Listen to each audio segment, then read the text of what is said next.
ശശിക്കെതിരായ PV അൻവറിന്റെ പരാതിയിൽ party അന്വേഷണമില്ല. ശശിക്കെതിരെ Anwar പരാതി നൽകിയിട്ടില്ലെന്ന് MP ഗോവിന്ദൻ.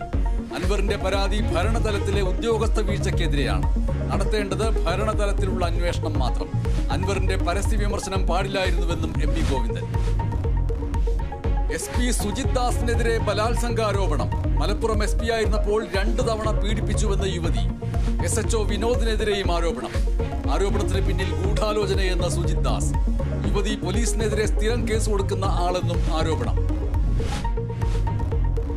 മുഖ്യമന്ത്രി രാജിവെക്കണമെന്ന ആവശ്യം ശക്തമാക്കി കോൺഗ്രസ്. സെക്രട്ടേറിയറ്റ് മാഫിയ സംഘങ്ങളുടെ താവളമെന്ന് പ്രതിപക്ഷ നേതാവ്.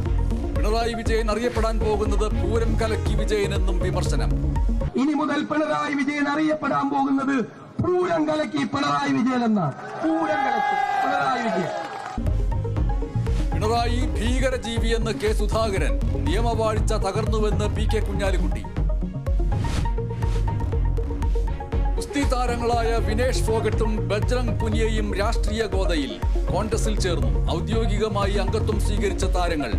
തെരുവ് മുതൽ നിയമസഭ വരെ പോരാട്ടം തുടരുമെന്ന് വിനേഷ് ഫോഗട്ട്. ഒപ്പം നിന്നത് കോൺഗ്രസ് എന്ന് ബജ്രംഗ് പുനിയ. ഇരുവരുടെയും രാഷ്ട്രീയ പ്രവേശനത്തെ എതിർത്ത് ഗുസ്തി താരം സാക്ഷി മാലിക്.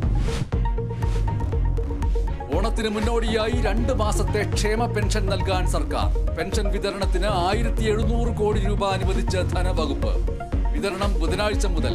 സർക്കാർ ജീവനക്കാർക്ക് 4000 രൂപ ബോണസും 20,000 രൂപ അഡ്വാൻസും. ഓണാഘോഷത്തിന് തുടക്കം കുറിച്ച് തൃപ്പൂണിത്തുറയിൽ അത്തച്ചമയ ഘോഷയാത്ര. വർണ്ണാഭമായ കാഴ്ചകളുമായി കലാരൂപങ്ങൾ.